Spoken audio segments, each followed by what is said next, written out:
দেশে করোনায় আরও ৩৮ জনের মৃত্যু, বেড়েছে শনাক্তের হার। স্বাস্থ্যবিধি নিশ্চিতে অভিযান, জরিমানা।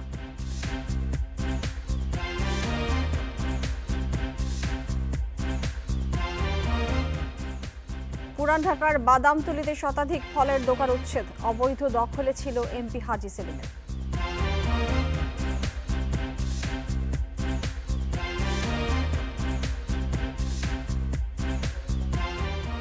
এবং গোল্ডেন মনির 11 দিনের রিমান্ডে, জালিয়াতি প্রমাণ হলে 200 প্লটের বরাদ্দ বাতিল করবে রাজুক।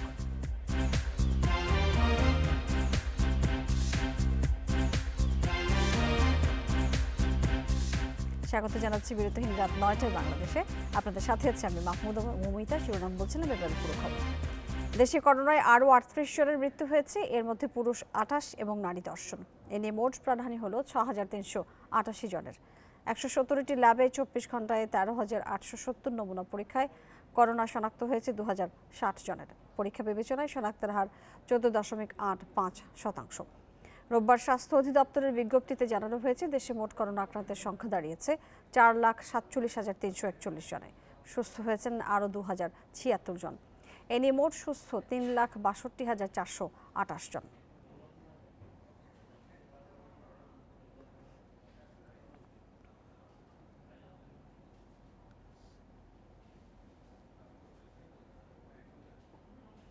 বিশ্বে করোনায় মৃত্যু ছাড়ালো 13,88,000, আক্রান্ত 5,86,00,000-এর বেশি। প্রায় এক বছরে করোনা বিস্তার ঘটেছে 218টি দেশ এবং অঞ্চলে। এ পর্যন্ত সুস্থ হয়েছে 4,05,00,000। করোনায় 24 ঘন্টায় মেক্সিকোতে 550, ইরানে 475, রাশিয়ায় 401 এবং পোল্যান্ডে 330 জনের মৃত্যু হয়েছে। শনিবার বিশ্বে মারা গেছে প্রায় 9,000, শনাক্ত হয়েছে 5,81,000-এর বেশি রোগী।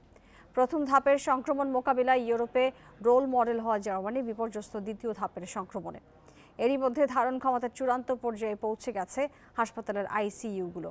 যুক্তরাজ্যে নতুন করে লকডাউনের বিপক্ষে বরিস জনসন সরকার। 2 ডিসেম্বর শেষ হচ্ছে চলমান লকডাউনের মেয়াদ। সংক্রমণ রোধে ইরানে 2 সপ্তাহের জন্য ব্যবসা প্রতিষ্ঠান বন্ধের নির্দেশ দিয়েছে সরকার। এদিকে পরিস্থিতি নিয়ন্ত্রণে আসায় কড়াকড়ি শিথিল করছে অস্ট্রেলিয়া।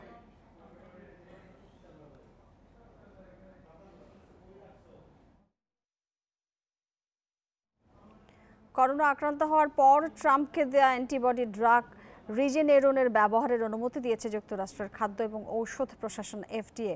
শনিবার রিজেনেরনের কোভিড-19 অ্যান্টিবডি থেরাপির জরুরি ব্যবহারের অনুমোদন দেয় FDA। ক্যাসিরিভিম্যাব এবং ইমডেভিম্যাব নামের 2টি অ্যান্টিবডির সমন্বয়ে রিজেনেরনের থেরাপিটি তৈরি করা হয়েছে। সম্প্রতি করোনায় আক্রান্ত হওয়ার পর মার্কিন প্রেসিডেন্ট ডোনাল্ড ট্রাম্পকে পরীক্ষামূলকভাবে মনোক্লোনাল অ্যান্টিবডি মিশ্রণ জরুরি ভিত্তিতে দেওয়া হয়। এরপরই হাসপাতাল থেকে ছাড়পত্র নিয়ে হোয়াইট হাউসে ফিরে যান তিনি। ট্রাম্প তখন সেই অ্যান্টিবডি থেরাপির প্রশংসা করেন। এরপর করোনা চিকিৎসায় এই অ্যান্টিবডি থেরাপির জরুরি ব্যবহারের অনুমতি চেয়ে FDA-এর কাছে আবেদন করে ঔষধ কোম্পানিটি। অনুমোদন পেলেও সবার ক্ষেত্রে থেরাপিটি প্রয়োগ করা যাবে না। কোভিড আক্রান্ত হওয়ার কারণে যেসব রোগীকে হাসপাতালে ভর্তি হতে হয় এবং অক্সিজেন থেরাপি নিতে হয়, তাদের ক্ষেত্রে রিজেনেরনের থেরাপি ব্যবহার করা হবে।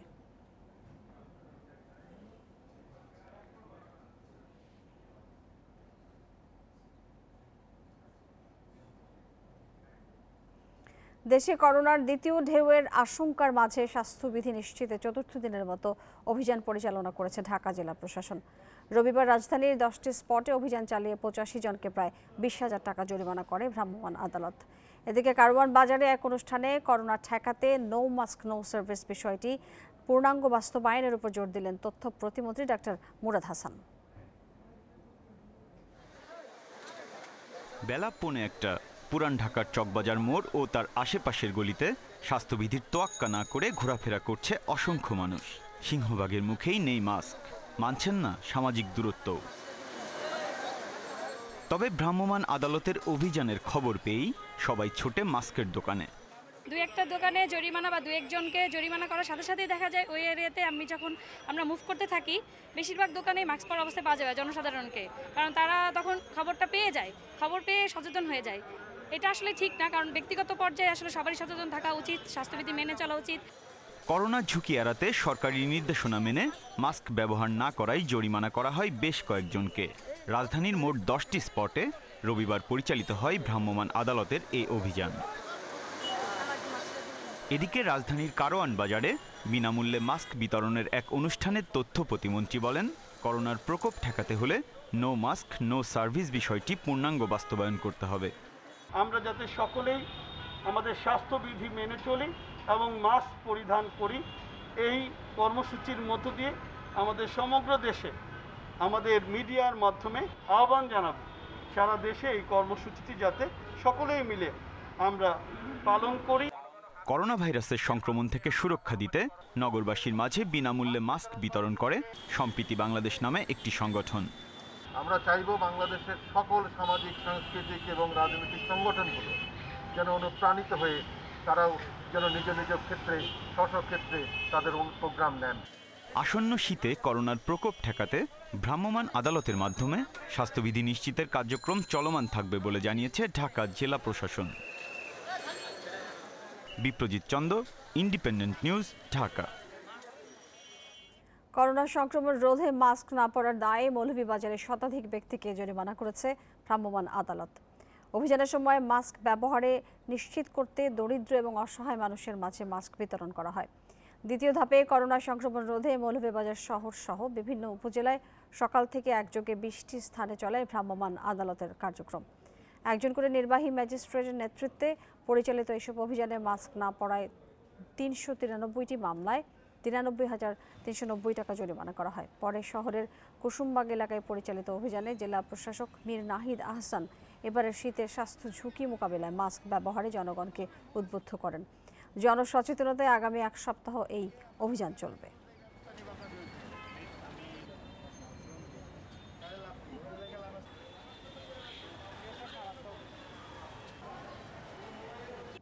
সেকেন্ড ওয়েভ নিয়ে আমরা সচেতন করার জায়গায় কাজ করেছি এবং আজ থেকে একযোগে আমাদের গত সপ্তাহে শুরু হয়েছে ভ্রাম্যমাণ আদালত এবং আজকে একযোগে 20টি ভ্রাম্যমাণ আদালত পরিচালিত হচ্ছে।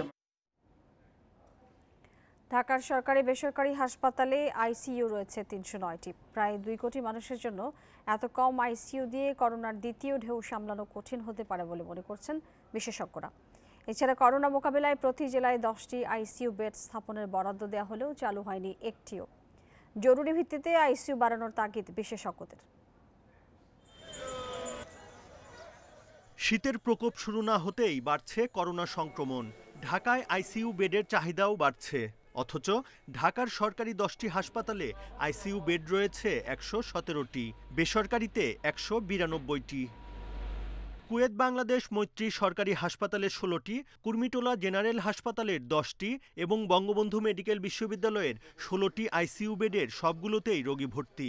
যেভাবে করোনা সংক্রমণ বাড়ছে তাতে দ্রুত আইসিইউ বেড বাড়ানোর পরামর্শ বিশেষজ্ঞদের। মৃত্যুর সংখ্যাও বেড়ে যাচ্ছে, সংক্রমণের সংখ্যাও বেড়ে যাচ্ছে গত 1-2 সপ্তাহ যাবৎ। করোনার ওয়েভ যদি একটু বেড়ে যায় তাহলে আসলে আমাদের মৃত্যুর ঝুঁকি বেড়ে যাবে এবং সেই ক্ষেত্রে লোকজন বেশি আইসিইউর শরণাপন্ন হবে। আমাদের জনসংখ্যা অনুপাতে আইসিইউর বেডের সংখ্যা অবশ্যই অপর্যাপ্ত। যেখানে আইসিইউ ভালোভাবে চলছে সেখানে বেডের সংখ্যা দ্বিগুণ ত্রিগুণ, সেখানে 1জন বা 2জন বা 3জন প্রশিক্ষিত চিকিৎসক, প্রশিক্ষিত নার্সের অধীনে যারা কম প্রশিক্ষিত সেই চিকিৎসক এবং নার্সদের দিয়ে আইসিইউ চালানো যায়। এভাবে আমাদের পরিকল্পনা করে এগোতে হবে। স্বাস্থ্য অধিদপ্তর বলছে আইসিইউ সাপোর্ট দেওয়ার জন্য যথেষ্ট যন্ত্রপাতি থাকলেও তা পরিচালনার জন্য দক্ষ জনবলের অভাব রয়েছে।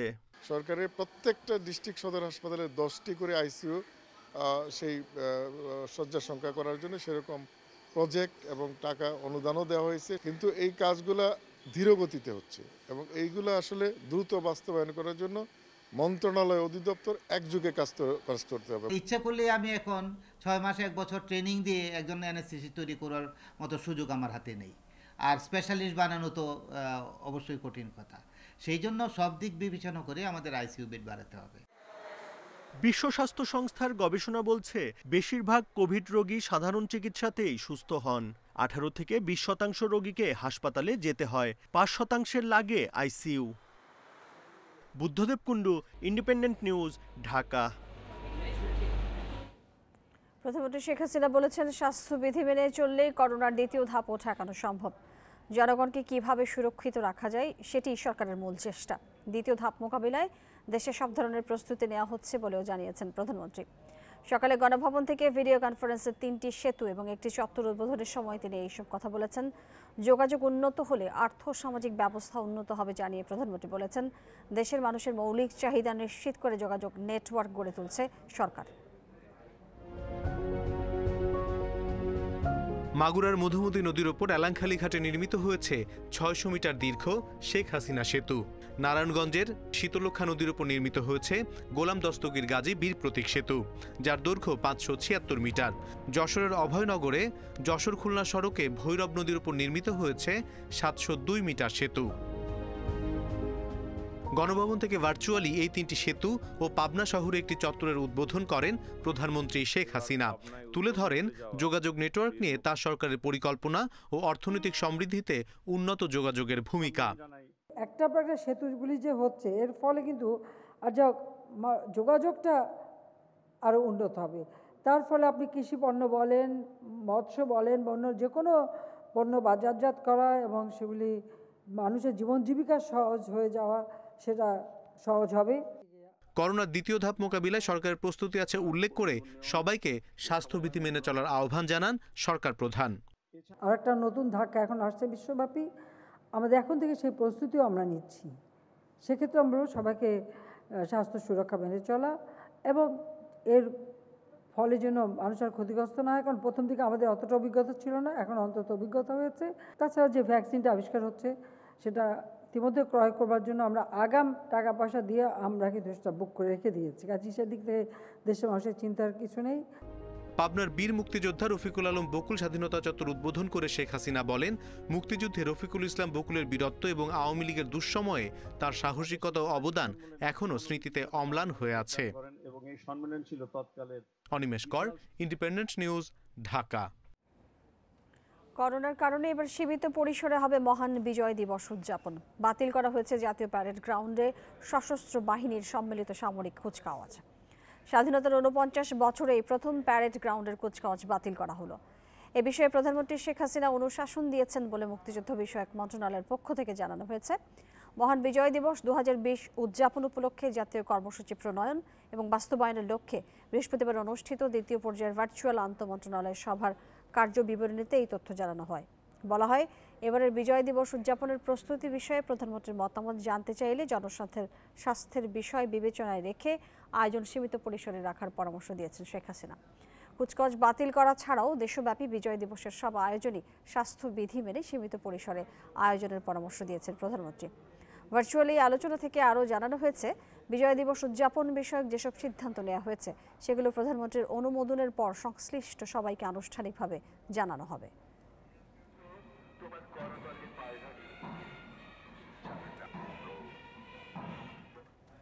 তৃণমূল পর্যায় পর্যন্ত ডিজিটাল বাংলাদেশ গড়ার পথে আরেক ধাপ এগিয়ে গেল দেশ। প্রথমবারের মতো 9টি উপজেলার 12 লাখ মানুষ পাচ্ছেন স্বাস্থ্য পরিচয়পত্রের ডিজিটাল কার্ড। আগামী বছরের মধ্যে কমিউনিটি ক্লিনিকে সেবা গ্রহণকারী 3.5 কোটি মানুষ পাবেন এই কার্ড। আর কার্ড অনুসারে রোগীর তথ্য সংরক্ষণ করে স্বাস্থ্যসেবা উন্নয়নে নানা পদক্ষেপ নিতে পারবে সরকার। সারা দেশে কমিউনিটি ক্লিনিক আছে 13,812টি। এসব ক্লিনিকে প্রতিদিন সেবা নেন হাজারো মানুষ। বিনামূল্যে 27 ধরনের ওষুধ পান তারা। দেশে প্রথমবারের মতো কমিউনিটি ক্লিনিকে সেবা গ্রহীতাদের জন্য চালু হলো স্বাস্থ্য পরিচয়পত্র। টুঙ্গিপাড়া, মিঠামইন, চকরিয়া সহ 9 উপজেলার 257টি কমিউনিটি ক্লিনিকের অধীনে 12 লাখ মানুষকে ডিজিটাল কার্ড দেয়া শুরু হয়েছে। এতে সংরক্ষিত থাকবে রোগীর যাবতীয় তথ্য। এ থেকে প্রতিদিন জানা যাবে রোগীর সংখ্যা, এলাকা, রোগের নাম ও কী ওষুধ ব্যবহার হলো তার তথ্য। যে কোনো সেবা নিতে গেলে পরবর্তীতে এই হেলথ আইডি কার্ডটা তাদের ওই সেবা কেন্দ্রে প্রদর্শন করতে হবে। কমিউনিটি ক্লিনিক, উপজেলা হেলথ কমপ্লেক্স বা যে কোনো হাসপাতাল পরবর্তী পর্যায়ে। রোববার রাজধানীর একটি হোটেলে স্বাস্থ্য পরিচয়পত্র বিতরণের উদ্বোধন করেন স্বাস্থ্যমন্ত্রী। তিনি বলেন, এর মধ্য দিয়ে গ্রামীণ পর্যায়ের স্বাস্থ্যসেবা আরও গতি পাবে।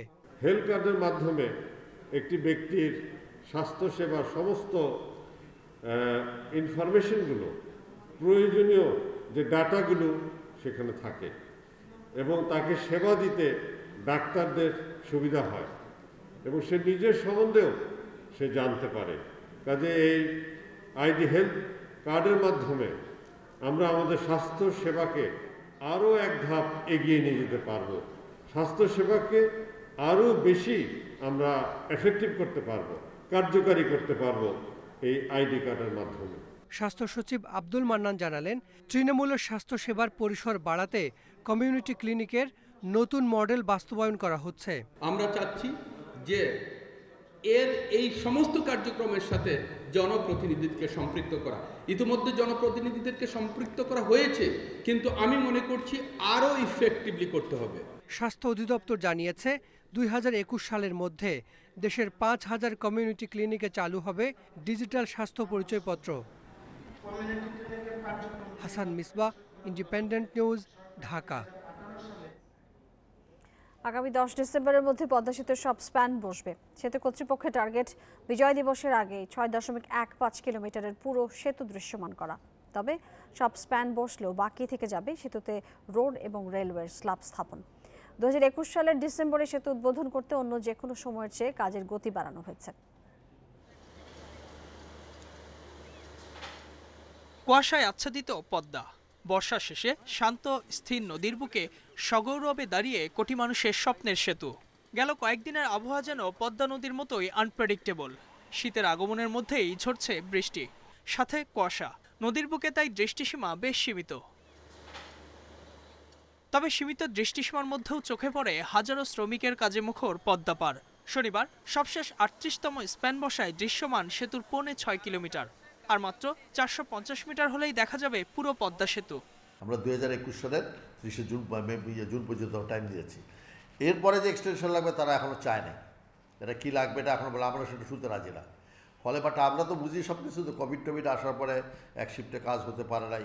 আর পার্টিকুলারলি এই বছর নদীর বিহেভিয়ারটা ওয়াজ টোটালি ডিফারেন্ট। আগামী বছরে বিজয়ের 50তম বর্ষে পদার্পণ করবে বাংলাদেশ। তাই 2021 সালের 16 ডিসেম্বরের আগেই পদ্মা সেতু চালুর টার্গেট সেতু কর্তৃপক্ষের। আগামী ডিসেম্বরের মধ্যে সবগুলো স্প্যান বসানো সম্ভব হলেও বাকি থেকে যাবে রেলওয়ে এবং রোডে স্ল্যাব নির্মাণের কাজ। পাশাপাশি সুপার টি গার্ডার নির্মাণের কাজও বাকি থেকে যাবে। তবে পদ্মা সেতুতে অন্যান্য যে কোনো সময়ের তুলনায় কাজের যে গতি বেড়েছে তাতে আশা করা হচ্ছে 2021 সালের ডিসেম্বরের মধ্যেই খুলে দেওয়া সম্ভব হবে পদ্মা সেতু। শুক্রবার পর্যন্ত সেতুর 2917টি রোডে স্ল্যাবের মধ্যে বসেছে 1239টি, আর রেল স্ল্যাব 2965টির মধ্যে 1848টি বসানো হয়েছে। জাজিরা প্রান্তের 234টির মধ্যে 33টি সুপার টি গার্ডার বসানো বাকি, আর মাওয়া প্রান্তে 204টির মধ্যে বসানো হয়েছে 95টি। ব্রিজের তল সাইড দিয়ে যেখান দিয়ে রেলওয়ে যাচ্ছে সেখানেও স্ট্রিজার বসাতে হবে। এখানেও আবার একটা জিনিস হচ্ছে যে রেলওয়েরটা কাজ স্ট্রিজার না বসালে রোডে বসানো যাবে, কারণ ওইখানে ঢুকতে পারবে না। তাই নিচে দিয়ে যেখানে যাচ্ছে উপর দিয়ে ঢুকতে হয়, তো উপরে একবার বসায় ফেললে নিচে ঢুকতে পারে না। ফলে একটার সাথে একটা রিলেটেড। সেতু বিভাগ জানায় 30,193 কোটি টাকার এই প্রকল্পের এখন পর্যন্ত কাজের অগ্রগতি 82%। নদী শাসন 75 ও মূল সেতুর কাজ হয়েছে 91 ভাগ। Ijazur Rahman, Independent News, Dhaka. রাজধানীর পুরান ঢাকার বাদামতলীতে সংসদ সদস্য হাজী সেলিম সহ ফল ব্যবসায়ীদের দখলে থাকা শতাধিক অবৈধ ফলের আড়ত উচ্ছেদ করেছে বিআইডব্লিউটিএ। এ সময় দখলমুক্ত করা হয় বুড়িগঙ্গা তীরের নাবার বাড়ির ঘাট থেকে বাবুবাজার পর্যন্ত আধা কিলোমিটার এলাকার প্রায় 3 একর জায়গা। রবিবার সকাল 10টা থেকে বিকেল 5টা পর্যন্ত উচ্ছেদ অভিযান চালানো হয়। বুড়িগঙ্গা তীরের বাদামতলীতে দেশের সবচেয়ে বড় ফলের মোকাম। এখানেই মদিনা ফ্রুটস লিমিটেড নামে ব্যবসা প্রতিষ্ঠান রয়েছে হাজী সেলিমের। অভিযোগ রয়েছে তার প্রতিষ্ঠানের সামনে থাকা বুড়িগঙ্গার তীর দখল করে বসিয়েছেন ফলের দোকান। তবে ফল ব্যবসায়ীদের দাবি বিআইডব্লিউটি এর কাছ থেকে জমি লিজ দিয়ে ব্যবসা করছেন তারা, যদিও তার মেয়াদ শেষ হয়েছে অনেক আগে। এখন প্রভাবশালীদের দখলে রয়েছে বলে জানায় স্থানীয়রা। বিআইডব্লিউটির কাছ থেকে আমরা বরাদ্দ নিয়েছি, বরাদ্দ ওনারাই স্থাপনা তৈরি করে দিয়ে গেছে, ওনাদের স্থাপনা ওনারাই ভাঙছে। আমরা এইভাবেই যার যার দোকানের মালিক তারাই এখানে বসছি, টুকটাক কিছু মাল থাকছে সেটা বিক্রি সকালে 2-1 ঘন্টা। যখন বিএনপি আসে আওয়ামী লীগের সবকিছু উঠে দেয়, যখন আওয়ামী লীগ আসে বিএনপি সবকিছু উঠে দেয়। এখানে কষ্ট, দুর্ভোগ সবকিছু ভোগ করতে আমাদের। বুড়িগঙ্গার তীর দখলমুক্ত করতে অভিযানে যায় বিআইডব্লিউটিএ। এ সময় 120টি ফলের আড়ত উচ্ছেদ করা হয়েছে। সংস্থার যুগ্ম পরিচালকের দাবি দখলদারদের কাউকে চেনেন না তিনি। আমাদের যে কার্যক্রম বা আমাদের যে ইকুইপমেন্ট, এটা আমরা হয়তো একদিকে চলে যাচ্ছি কাজ করার জন্য, আরেক দিকে হয়তো দখল হয়ে যাচ্ছে। এটা স্বাভাবিক একটা প্রক্রিয়ার অংশ হিসেবে আমরা এখানে এসেছি। এটা আশা করি আর দখল হবে না, কারণ আমরা এখন একটা স্ট্র্যাটেজি নিচ্ছি এরকম, আমরা একদিক দিয়ে উচ্ছেদ করে যাব, আরেক দিয়ে মাটি কেটে এটা সমান করব, আরেক দিয়ে আমরা গাছ লাগাবো, আরেক দিয়ে আমরা ফেন্সিং করে দিব। গত বছরও এসব ফলের আড়ত তুলে দেওয়া হয়েছিল, কিন্তু তদারকি না থাকায় আবারও অবৈধভাবে ব্যবসা চালিয়ে যাচ্ছেন ব্যবসায়ীরা। আল আমিন হোসেন, ইন্ডিপেন্ডেন্ট নিউজ, ঢাকা। গুলশানের অভিজাত রেস্তোরাঁ হর্স অ্যান্ড হর্সে মাদকের মামলায় শফিউল্লাহ আল মুনিরের বিরুদ্ধে আবারও গ্রেপ্তারি পরোয়ানা জারি করেছে আদালত। রোববার দুপুরে সিএমএম আদালত এই আদেশ দিয়েছে। শফিউল্লাহ আল মুনির ৮ নভেম্বর জামিন পেলেও মাত্র ৪ দিন পর রাষ্ট্রপক্ষের আবেদনে জামিন স্থগিত হয়। রাষ্ট্রপক্ষের অভিযোগ, জামিন স্থগিত হওয়ার সঙ্গে সঙ্গে আদালতের নিবন্ধন শাখা থেকে ফোন এবং ইমেইলের মাধ্যমে কারা কর্তৃপক্ষকে জানানো হয়, কিন্তু কারা কর্তৃপক্ষ তা তোয়াক্কা না করেই তাকে মুক্তি দেয়। পরবর্তীতে আদালতে গ্রেপ্তারি পরোয়ানার আবেদন করে রাষ্ট্রপক্ষ। শফিউল্লাহ আল মুনির এর আগেও বিভিন্ন মামলায় জেল খেটেছেন একাধিকবার। নিজে ক্রীড়া সংগঠক না হয়েও প্রায় আধা ডজন জাতীয় পর্যায়ের ক্রীড়া সংগঠনের নেতৃত্ব দিয়েছেন। দুর্নীতির অভিযোগে সম্প্রতি সাইক্লিং ফেডারেশনের সভাপতির পদ থেকে তাকে বহিষ্কার করা হয়েছে। প্রতারণা, পর্নোগ্রাফি, মাদক ব্যবসা এবং নারী কেলেঙ্কারি সহ নানা অভিযোগ রয়েছে তার বিরুদ্ধে।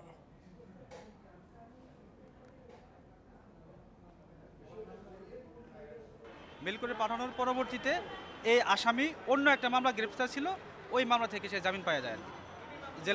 জেল সুপারিনটেন্ডেন্ট জামিন দিয়ে দেখে পরবর্তীতে গ্রেপ্তারি পরোয়ানা ইস্যু করার জন্য অদ্য মেট্রোপলিটন ম্যাজিস্ট্রেট আদালত 12 নম্বর আদালতে 70 সারের আদালতে আমরা পিটিশন দাখিল করি এবং পুনরায় এই শুনানি অন্তে আসামির বিরুদ্ধে পুনরায় গ্রেপ্তারি পরোয়ানা জারি করে। জিজ্ঞাসাবাদের জন্য গোল্ডেন মনিরকে 3 মামলায় 11 দিনের রিমান্ডে পেয়েছে পুলিশ। এর মধ্যে অস্ত্র এবং বিশেষ ক্ষমতা আইনের মামলায় 7 এবং মাদকের মামলায় 4 দিনের রিমান্ড মঞ্জুর করেন ঢাকার মুখ্য মহানগর হাকিম আদালতের 2 বিচারক। শনিবার অবৈধ অস্ত্র, 1 কোটি টাকা এবং 600 ভরি স্বর্ণ সহ আটক হন মনির। শনিবার গ্রেপ্তারের পর মনিরের বিরুদ্ধে বাড্ডা থানায় 3টি মামলা করে র্যাব। রোববার দুপুর 2:30টার দিকে তাকে আনা হয় ঢাকার মুখ্য মহানগর হাকিম আদালতে। পরে 3 মামলায় মনিরকে 21 দিনের রিমান্ডে চায় পুলিশ। শুনানি শেষে অস্ত্র, বিশেষ ক্ষমতা আইনের মামলায় 7 দিন করে 14 দিন এবং মাদক মামলায় 4 দিন রিমান্ড মঞ্জুর করে আদালত। তবে অস্ত্র, বিশেষ ক্ষমতা আইনের মামলায় রিমান্ড একযোগে চলবে বলে কার্যকর হবে 7 দিন। আদালতে অস্ত্র, মাদকের উৎস জানতে আসামিকে জিজ্ঞাসাবাদ প্রয়োজন বলে জানান রাষ্ট্রপক্ষের আইনজীবী। প্রসিকিউশনের পক্ষ কথা হচ্ছে যে সমস্ত অস্ত্র পাওয়া গেল, মাদক পাওয়া গেল এবং তার সাথে অবৈধভাবে যে বিভিন্ন দেশের মুদ্রা পাওয়া গেল, তারপরে আপনার গহনা পাওয়া গেল, গোল্ড পাওয়া গেল, এই জিনিসগুলি কেন এভাবে আসলো এগুলো তো অবশ্যই তদন্ত হওয়া প্রয়োজন এবং তদন্তের স্বার্থেই এই জিনিসগুলো রিমান্ডে নেওয়া হয়েছে। তবে রিমান্ড বাতিল চেয়ে আবেদন মনিরের আইনজীবীর। দাবি, এ মামলায় বিশেষ ক্ষমতা আইনের কোনো উপাদান নেই এবং স্বর্ণালঙ্কার যা ছিল তার সবই জব্দ হয়েছে। যেই জব্দ তালিকায় যে বর্ণনাগুলো দেয়া আছে সেই বর্ণনাগুলোর আলোকে স্পেশাল পাওয়ার্স অ্যাক্ট সেকশন 25(b)-র অধীনে কিংবা আর্মস অ্যাক্ট 1878-এর অধীনে কিংবা মাদকদ্রব্য নিয়ন্ত্রণ আইনের অধীনে 3টি যে পৃথক মামলাটি দায়ের করা হয়েছে, এই মামলাটি দায়ের করার কোনো যৌক্তিক হেতুপাত বিদ্যমান নাই। শুক্রবার মধ্যরাত থেকে শনিবার সকাল পর্যন্ত তার বাড্ডা বাসায় অভিযান চালায় র্যাব। জব্দ করা হয় অবৈধ অস্ত্র, নগদ 1 কোটি টাকা, বিদেশি মুদ্রা ও 600 ভরি স্বর্ণ। গ্রেপ্তার করা হয় মনিরকেও। আল আমিন হোসেন, ইন্ডিপেন্ডেন্ট নিউজ, ঢাকা। অনিয়ম দুর্নীতির মাধ্যমেই গোল্ডেন মনিরের 200 প্লট তদন্তে এর সত্যতা মিললে তা বাতিল করা হবে। রোববার দুপুরে সচিবালয়ে এক অনুষ্ঠান শেষে এই কথা জানিয়েছেন রাজুক চেয়ারম্যান। রাজুক ভবনে অফিস নিয়ে দলিল জালিয়াতি করত গোল্ডেন মনির। এর প্রমাণ পেয়েই তাকে গ্রেপ্তারের কথা জানিয়েছে র্যাব।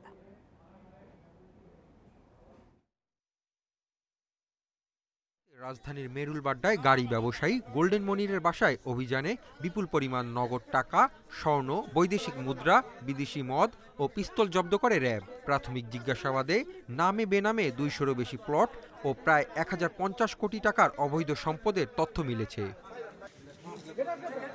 র্যাব জানিয়েছে বিমানবন্দর ও রাজুকে তার নিজস্ব একটি সিন্ডিকেট স্বর্ণ চোরাচালান ও প্লট দখল করত। রাজুক ভবনে অফিস নিয়ে দলিল জালিয়াতির অভিযোগের প্রেক্ষিতেই তাকে গ্রেপ্তার করার কথা জানিয়েছেন র্যাবের আইন ও গণমাধ্যম শাখার পরিচালক। তিনি জানান, মনির রাজনৈতিক প্রভাব খাটিয়ে প্লট দখল করত। উনি একজন সুবিধাবাদী রাজনীতিবিদ। আমরা দেখেছি উনি বিগত সময়ে একটি রাজনৈতিক দলের ছত্রছায়ায় উনি তার সমস্ত কার্যক্রম পরিচালনা করে এসেছেন। এদিকে সচিবালয়ে এক অনুষ্ঠান শেষে রাজধানী উন্নয়ন কর্তৃপক্ষ রাজুকের চেয়ারম্যান মোহাম্মদ সাইদ নূর আলম জানান, গোল্ডেন মনিরের 200 প্লটের মালিক হওয়ার অভিযোগ খতিয়ে দেখা হচ্ছে। অনিয়মের প্রমাণ পেলে প্লটের বরাদ্দ বাতিল করা হবে। এছাড়া মামলার পাশাপাশি রাজুকের তদন্তে তার সহযোগী হিসেবে কেউ শনাক্ত হলে তার বিরুদ্ধে বিভাগীয় ব্যবস্থা নেওয়া হবে। এই প্লটগুলোকে বাতিল করবেন? এখানে যদি আমরা অনিয়ম উদ্ঘাটন করতে পারি এবং এই প্রক্রিয়ায় যদি কোনো প্রকারের থাকে অবশ্যই আমরা বাতিল করব। এগুলি আমরা তদন্ত করব। তদন্তে যারা যারা শনাক্ত হবে তাদের সকলের বিরুদ্ধে বিভাগীয় ব্যবস্থা গ্রহণ করা হবে এবং মামলা আদালতে যে মামলা আছে সেই মামলা তো আলাদা চলবেই। ভবিষ্যতে এ ধরনের অনিয়ম রোধে কার্যকর উদ্যোগ নেওয়ার পাশাপাশি শুদ্ধি অভিযান চালানোর কথা জানিয়েছেন RAJUK chairman. Hasif Mahmud Shah, independent News, Dhaka. প্রথম ধাপে 25টি পৌরসভায় নির্বাচনের তফসিল ঘোষণা করেছে নির্বাচন কমিশন। এইসব পৌরসভায় আগামী 28 ডিসেম্বর ভোট গ্রহণ। বৃহস্পতিবার বিকেলে আগারগাঁওয়ের নির্বাচন ভবনে সাংবাদিকদের এই তথ্য জানিয়েছেন নির্বাচন কমিশনের সিনিয়র সচিব মোহাম্মদ আলমগীর। তিনি জানিয়েছেন, ঘোষিত তফসিল অনুযায়ী মনোনয়ন দাখিলের শেষ তারিখ 1 ডিসেম্বর, মনোনয়ন বাছাই 3 ডিসেম্বর, প্রার্থিতা প্রত্যাহার 10 ডিসেম্বর এবং ভোট গ্রহণ 28 ডিসেম্বর। সব পৌরসভায় ইলেকট্রনিক ভোটিং মেশিনের মাধ্যমে ভোট নেওয়া হবে। ইসি সচিব আরও জানিয়েছেন, সব পৌরসভায় ইভিএমে ভোট গ্রহণ হবে।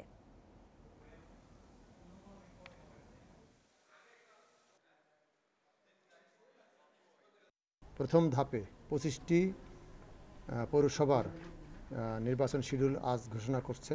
মনোনয়নপত্র বাছাইয়ের তারিখ ডিসেম্বর 3, 2020। প্রার্থিতা প্রত্যাহারের শেষ তারিখ 10 ডিসেম্বর। আর ভোট গ্রহণের তারিখ 28 ডিসেম্বর 2020। রাজধানীর বনানীতে আগুনে পুড়ে গেছে 25টি আধা পাকা ঘর।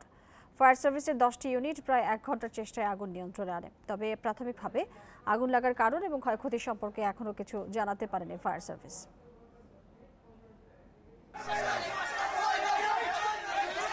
রোববার দুপুরে রাজধানীর টিএনটি কলোনির পাশে আগুন লাগে।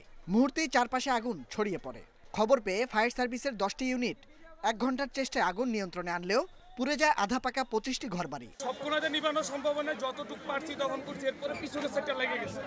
আমরা সাধারণ পাবলিক আমরা নিবানোর চেষ্টা করছি, এখন কি আমরা নিবাইছি। আগুন দ্রুত ছড়িয়ে পড়ায় অনেকেই প্রয়োজনীয় মালামাল বের করতে পারেনি। ঘরবাড়ি হারিয়ে নিঃস্ব অনেকেই কান্নায় ভেঙে পড়েন।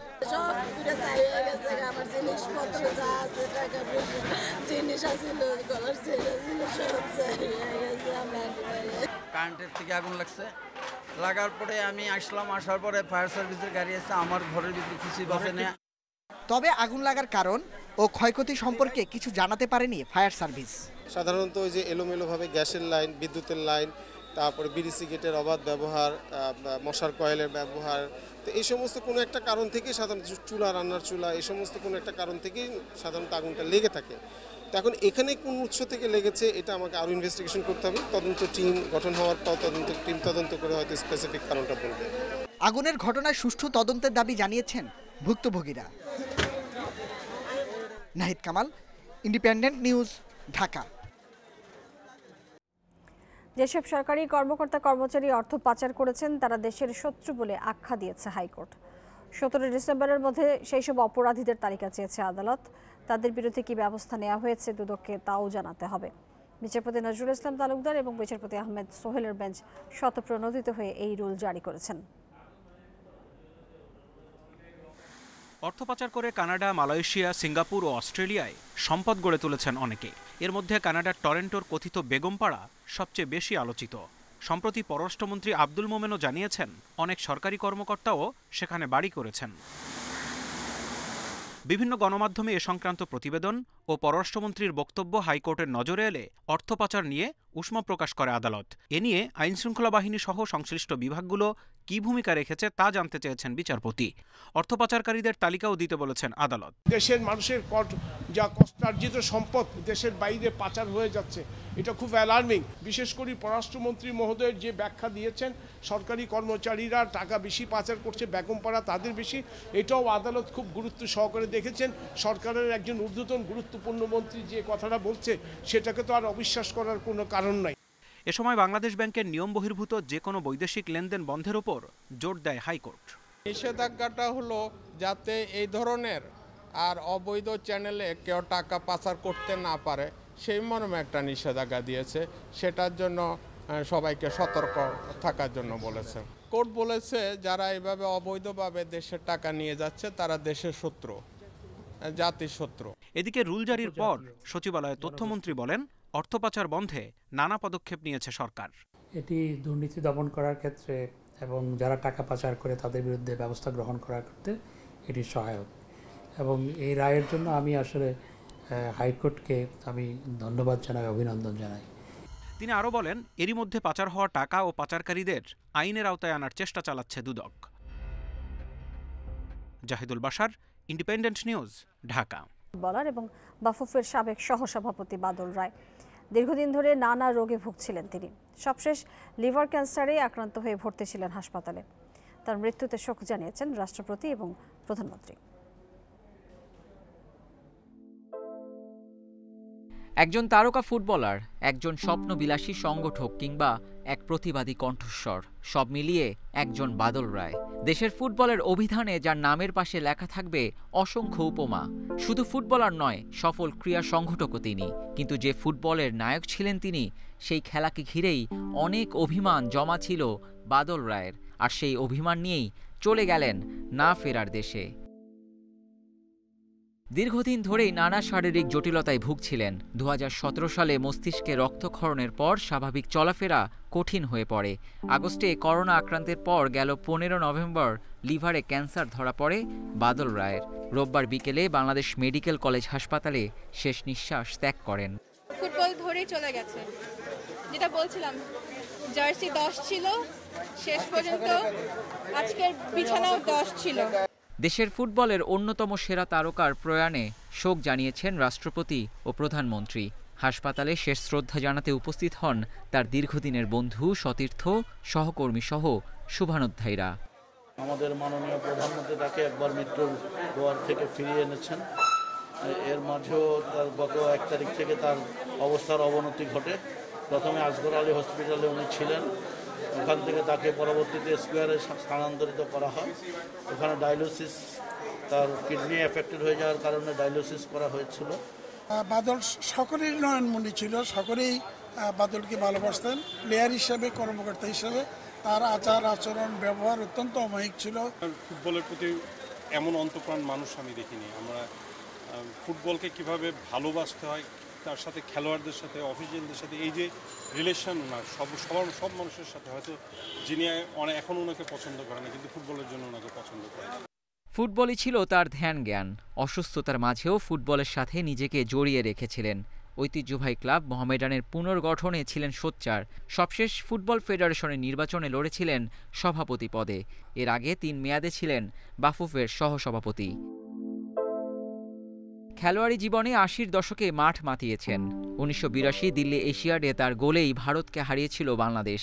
আর ক্লাব ক্যারিয়ারের পুরোটা ছিলেন মোহামেডানের ঘরের ছেলে হয়ে। বাদল রায়ের মৃত্যুতে ফুটবলের একটি অধ্যায় শেষ হলো, তবে ক্রীড়াঙ্গনের প্রতিবাদী কণ্ঠস্বর হিসাবে তিনি ঠিকই বেঁচে থাকবেন। Abidur Rahman, Independent News. বঙ্গবন্ধু টি-20 কাপ শুরুর একদিন আগে বড় ধাক্কা মিনিস্টার গ্রুপ রাজশাহীর। অন্যতম সেরা অলরাউন্ডার সাইফুদ্দিন পড়েছেন ইনজুরিতে। শুরু থেকে খেলতে পারবেন কিনা জানা যাবে 24 ঘন্টা পর। এদিকে শেষ মুহূর্তের প্রস্তুতিতে ব্যস্ত সময় পার করেছে 5 দল। আসরে ভালো করে আবারও জাতীয় দলে ঢুকতে চান সাব্বির, বিজয়রা। নিলামে চাইলেই আইকন থেকে ক্রিকেটার নিতে পারত রাজশাহী। সেটা না নিয়ে শুরুতেই সাইফুদ্দিনকে ডেকে চমক দেয় তারা। জাতীয় দলের অলরাউন্ডারও সেই আস্থার প্রতিদান দিতে তৈরি হচ্ছিলেন। তবে হঠাৎই ধাক্কা। টুর্নামেন্টের একদিন আগে গা গরমের জন্য ফুটবল খেলতে গিয়ে গোড়ালিতে আঘাত পেয়েছেন। ক্র্যাচে করে ফিরতে হয়েছে হোটেলে। ম্যানেজমেন্ট থেকে জানানো হয়েছে 24 ঘন্টা পর জানা যাবে সাইফুদ্দিনের অবস্থা। বাকিরা প্রস্তুতি সেরেছেন। লক্ষ্যের কথা জানিয়েছেন মোহাম্মদ আশরাফুল। যেহেতু আমাদের এটা খেলাটা হচ্ছে আমাদের লোকাল প্লেয়ারদের নিয়ে, তো আমাদের যেই 16 জনকে পিক করা হয়েছে প্রত্যেকটাই যার যার জায়গা থেকে বেস্ট আমার কাছে মনে হয়েছে। জাতীয় দলের তরুণদের নিয়ে গড়া গাজী গ্রুপ চট্টগ্রাম টি-20 হিটারদের মধ্যে বেশিরভাগই দলে। লিটন, মিঠুন, মোসাদ্দেক সহ জাতীয় দলেরই 9 ক্রিকেটার। সৌম্য চাইছেন নিজের পাশাপাশি দলের সাফল্যে ব্যাটে বলে অবদান রাখতে। প্রেসিডেন্ট কাপে পারফরমেন্স তো ভালো ছিল না অবশ্যই, কিন্তু চেষ্টা করব যে এইবার ওইটা থেকে ওভারকাম করে যেন এই টুর্নামেন্টটা অনেক ভালো কাটাতে পারি। সাব্বির রহমানের বর্তমান অবস্থা একেবারে নড়বড়ে। দীর্ঘ বিরতির পর ক্রিকেট ফেরার আসরেও ছিলেন ব্যর্থ। শিরোপা জিততে চান বেক্সিমকো ঢাকার হয়ে, ফিরতে চান ফর্মে। একই লক্ষ্য এনামুল হক বিজয়ের। লাস্ট 3-4 বছর যেটা ছিল না, এখন হয়তো বা সেটা বুঝতে পারছি।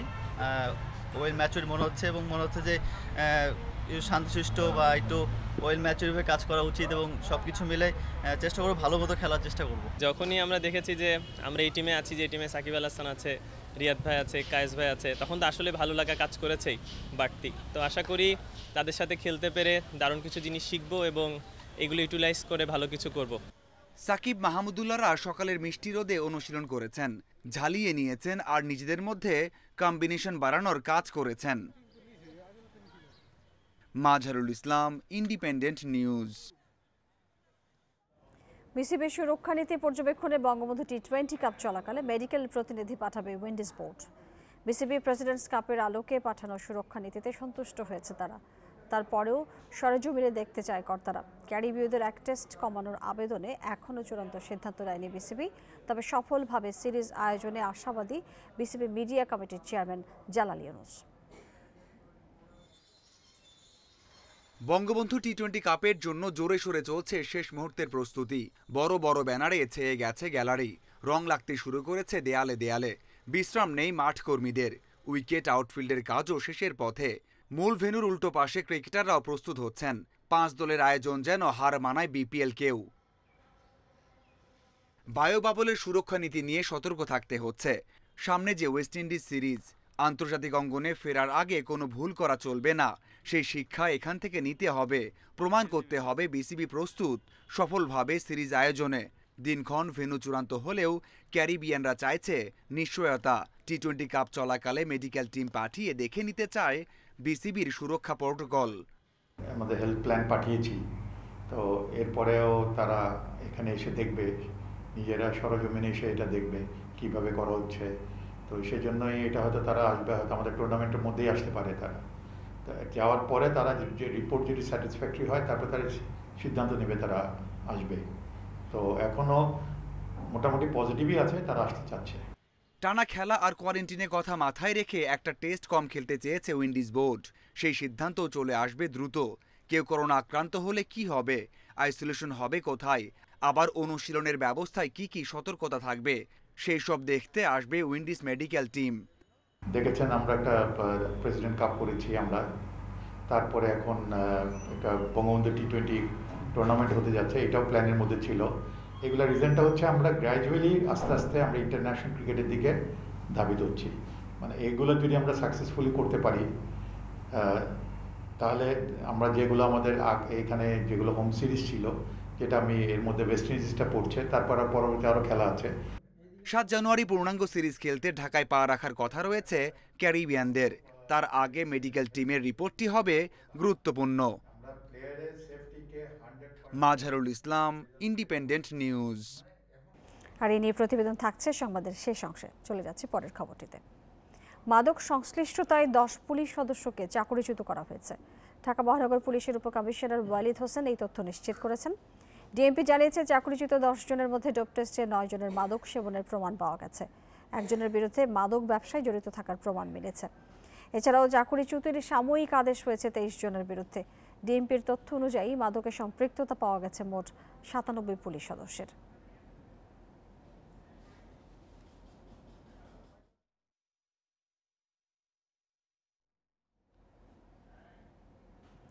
আবারও ব্যাংকগুলোর উপর সাইবার হামলার আশঙ্কা দেখা দিয়েছে। এই বিষয়ে সতর্কতা জারি করে ব্যাংকগুলোকে চিঠি দিয়েছে অর্থ মন্ত্রণালয়। বাংলাদেশ ব্যাংকও সতর্ক করেছে ব্যাংকগুলোকে। নির্দেশনার পর অনলাইন লেনদেন ব্যবস্থা এবং এটিএম বুথে নজরদারি বাড়িয়েছে বাণিজ্যিক ব্যাংকগুলো। রাত 11টা থেকে সকাল 7টা পর্যন্ত এটিএম বুথ বন্ধ রাখছে অনেক ব্যাংক। চলতি বছরের আগস্ট মাসে কেন্দ্রীয় ব্যাংকের কাছে তথ্য আসে বিগল বয়েজ নামে একটি হ্যাকার গ্রুপ ব্যাংকগুলোতে সাইবার হামলা চালাতে পারে। এই আশঙ্কায় 27 আগস্ট ব্যাংকগুলোকে সতর্ক থাকার জন্য চিঠি দেয় বাংলাদেশ ব্যাংক।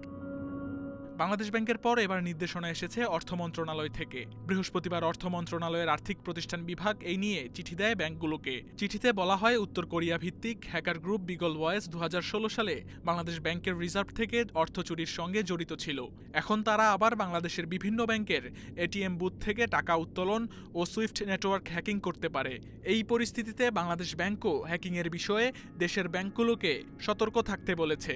বিভিন্ন ব্যাংকগুলোকে তাদের বিশেষ করে বুথ ট্রুথ যেখানে আছে এটিএম বুথ ট্রুথে সতর্কতা থাকার জন্য নির্দেশনা দেওয়া হয়েছে। যারা হ্যাকার গ্রুপ বা যারা তথ্য সংগ্রহ করতে চায় তারাও তো সবসময় তৎপর থাকে, সুতরাং এই সবসময় তৎপরের সাথে আমাদেরও সবসময় তৎপর থাকতে হবে।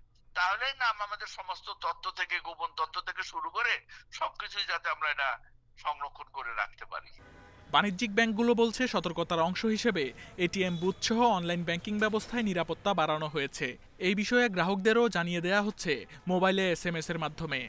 3 শিফটে আমাদের 24 আওয়ার্সই কার্ডের ব্যবস্থা আছে এটিএমে, এবং তাদেরকে বলেছি যে কোনো যদি তারা কোনো সন্দেহজনক কিছু লক্ষ্য করে এটিএম বুথে কোনো ইউজারের ক্ষেত্রে তারা যেন দ্রুত আমাদেরকে ইনফর্ম করে। সুইফটের ক্ষেত্রে মূল সমস্যাটা হচ্ছে অ্যাক্সেস কন্ট্রোল। আমরা এই ক্ষেত্রে কিন্তু আমরা খুব স্ট্রং অ্যাক্সেস কন্ট্রোল দিয়েছি এবং 2 ফ্যাক্টর অথেন্টিকেশন মাধ্যমে কিন্তু একজন ইউজার সুইফটে অ্যাক্সেস করতে পারে।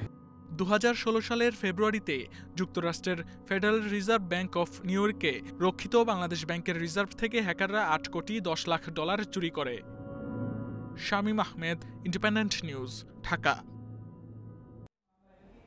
টানা 14 ঘন্টার অভিযান, অবশেষে 50 ফুট গভীর কূপ থেকে উদ্ধার করা হলো একটি হাতি।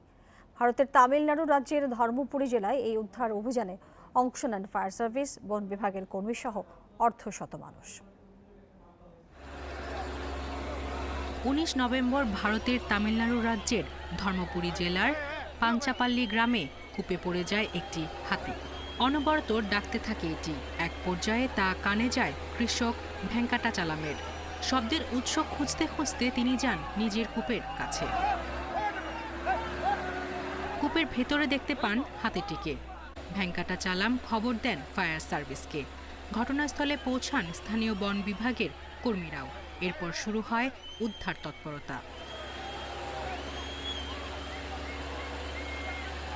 কয়েক ঘন্টা পেরিয়ে যায়, হাতিটিকে খাবার দেওয়া হয় কূপের ভেতরেই।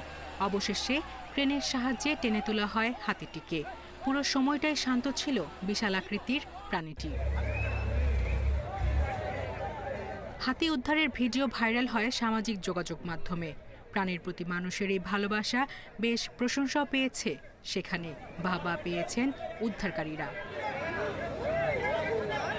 সায়রা খান, ইন্ডিপেন্ডেন্ট নিউজ। আর এই ছিল আজ রাত বিরতিহীন 9টার বাংলাদেশে ইন্ডিপেন্ডেন্ট টেলিভিশনের সব খবরের বিস্তারিত জানতে চোখ রাখুন ফেসবুক, ইউটিউব এবং টুইটারে। সাথে থাকার জন্য ধন্যবাদ জানাচ্ছি।